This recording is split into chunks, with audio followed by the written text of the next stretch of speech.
আসসালামু আলাইকুম। নিনাস কিচেনে আপনাদের স্বাগত জানাচ্ছি। আজ আমার রেসিপি হচ্ছে বাঙালির প্রিয় খাবারের মধ্যে একটি প্রধান খাবার মাছ মাংস। আমরা প্রতিদিন না খেলেও ডাল আমাদের লাগবেই। হ্যাঁ বন্ধুরা, ডালের কথাই বলছি। ডাল নানাভাবে রান্না করা হয়। কারো পছন্দ ঘন ডাল, আবার কারো পছন্দ পাতলা ডাল। এই ডালে আরও কিছু যোগ করেছি, তাতে ডালের টেস্ট অনেক গুণ বেড়ে গিয়েছে। অনেকে বলেন ডাল এত মজা করে রান্না করলাম, তারপরও খেতে ভালো লাগছে না। সেই সমস্যারই সমাধান দেব আজ। তো আসুন ডালের সাথে আর কি যোগ করলে ডালের টেস্ট অনেক গুণ বেড়ে যাবে তা দেখে নিই। আজ রান্না হবে মসুর ডাল।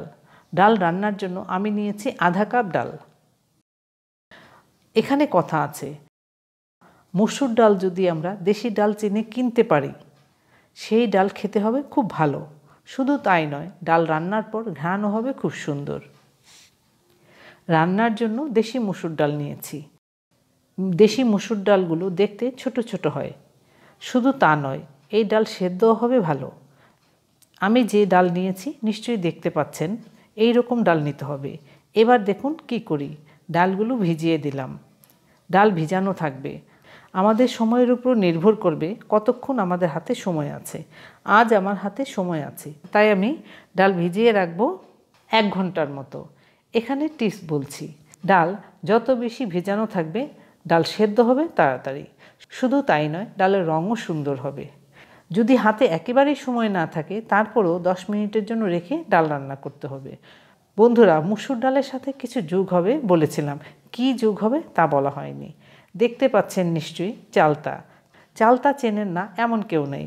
চালতার আচার সবার প্রিয়। বন্ধুরা, আজ আমি চালতার আচার তৈরি করব না।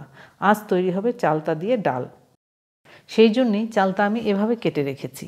ডালের জন্য এভাবে টুকরো করতে হবে। এখানে একটি অর্ধেক চালতা আছে। চালতা এরকম পাতলা করে কাটলে সেদ্ধ হবে তাড়াতাড়ি। বন্ধুরা, চালতা কখনো ধুয়ে কাটতে যাবেন না, তাহলে কি হবে জানেন? পিচ্ছিল হয়ে যাবে, হাত কেটে যাওয়ার সম্ভাবনা থাকবে। এবার দেখি ডাল। দেখুন ডাল ভিজে কত বড় হয়েছে। ডাল ধোয়া হয়নি। এবার ডাল কচলিয়ে ভালো করে ধুয়ে ফিরে আসব, পরিষ্কার পানি বের না হওয়া পর্যন্ত। পরিষ্কার পানি বের না হওয়া পর্যন্ত ডাল ধুয়ে নিয়েছি। দেখুন আমি হাত দিয়ে দেখাচ্ছি ডাল ভিজে কত বড় হয়েছে। ভিজানো ডাল সেদ্ধ হবে তাড়াতাড়ি। আমি যা বললাম আপনারা পরীক্ষা করে দেখতে পারেন। ডাল ভিজিয়ে রান্না করলে দুটো কাজ হবে। 1, সেদ্ধ হবে তাড়াতাড়ি, আর 2, ডাল রান্নার পর রং সুন্দর হবে। এই টিপসগুলো মনে রাখলে ডাল রান্না সহজ হবে। ডালে দিচ্ছি পানি। আমি ডালে 3 গ্লাস পানি দিলাম। কাপ হিসেবে যদি ধরা হয় তাহলে 5 কাপ হবে। চুলাও ধরিয়ে দিলাম। ডালে এখন মশলা ও লবণ দেব না, শুধু ঢেকে দেব আমি, তাই দিলাম। 3-4 মিনিট হলো, দেখি না বন্ধুরা, এখনও ভালোভাবে ফুটে ওঠেনি। ফুটে উঠতে শুরু করেছে। এবারে কাজ হবে কি দেখুন, উপরের এই ফেনাগুলো উঠিয়ে নেব। অনেক সময় ডাল রান্নার পরও কালো লাগে দেখতে, সেই জন্য এই সাদা ফেনা উঠিয়ে নিলে ভালো হবে, তাই উঠিয়ে নিলাম। ডাল রান্নাতে আমি খুব অল্প মশলা ব্যবহার করব। দিলাম 1 চা চামচ আদা রসুন বাটা, আরও দিলাম পেঁয়াজ কুচি 3 টেবিল চামচ। লবণ তো লাগবেই রান্নার সময়, তবে ডালে এখন লবণ দেব না, শুধু দেখতে থাকুন। 4 মিনিটের জন্য ঢেকে রেখেছিলাম। ডালের রং দেখুন, কোনো মশলা না দিয়েও কত সুন্দর হয়েছে। এবার দেখুন এর মধ্যে ডাল অনেকটা সেদ্ধ হয়েছে। প্রায় 10 মিনিট ডাল রান্না করে নিয়েছি। লবণ ছাড়া ডাল সেদ্ধ হয়ে গিয়েছে। অন্য সব রান্না লবণ ছাড়া আমরা রান্না করি না, তবে ডাল লবণ ছাড়া তাড়াতাড়ি সেদ্ধ হবে, তাই লবণ ছাড়া সেদ্ধ করে নিলাম ডাল। এবার ডালে লবণ দেব। যেহেতু আমরা ডালে চালতা দেব, তাই লবণও সেভাবে দিতে হবে। তবে আমি পরীক্ষা করে দেখেছি, লবণ ছাড়া ডাল সেদ্ধ হয় তাড়াতাড়ি। আপনারাও এই কাজটি করে দেখতে পারেন। এবার দেব ডালে মশলা।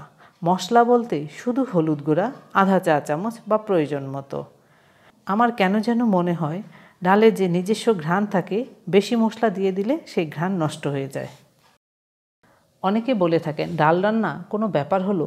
হ্যাঁ বন্ধুরা, ডাল রান্না ব্যাপার হলো। সঠিকভাবে ডাল রান্না জানতে হবে। হলুদ লবণ দিয়ে ঢেকে রেখেছিলাম। এখনই ঘ্রাণ খুব মজার পাচ্ছি।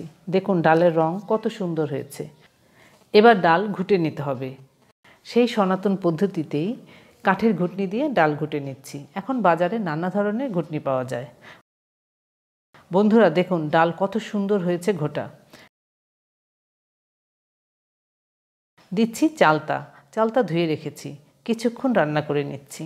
4 মিনিটের মতো রান্না করে নিয়েছি। এর মধ্যে চালতা সেদ্ধ হয়ে গিয়েছে। চালতা দিয়ে ডাল চচ্চড়িও খুব মজা। এবার ডাল বাগার দেব। আরেকটি টিপস বলছি, পাতলা ডালে খুব অল্প তেল ব্যবহার করতে হয়।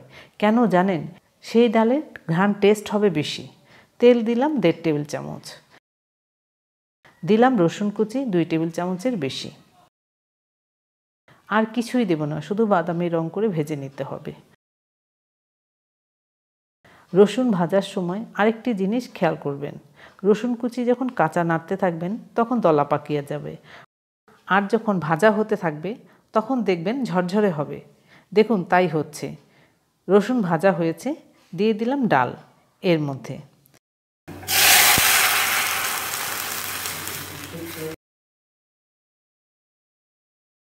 ফাইনালি দিচ্ছি কাঁচামরিচ। আস্ত 4টি কাঁচামরিচ দিলাম, আর 4টি কাঁচামরিচ মুখ চিরে দিলাম। 1 মিনিটের জন্য রেখেছিলাম। সব মিলিয়ে চালতার ডালে অসাধারণ ঘ্রাণ বের হচ্ছে। আমার হোম মেকার আমাকে বলছে, কি রান্না করছেন? ঘ্রাণে সারা ঘর ভরে গিয়েছে। এখনই ভাত খেতে ইচ্ছে হচ্ছে। এবার আপনাদের ইচ্ছে। ধন্যবাদ সবাইকে আমার ভিডিওটি দেখার জন্য। আপনারা ভালো থাকবেন সবাই।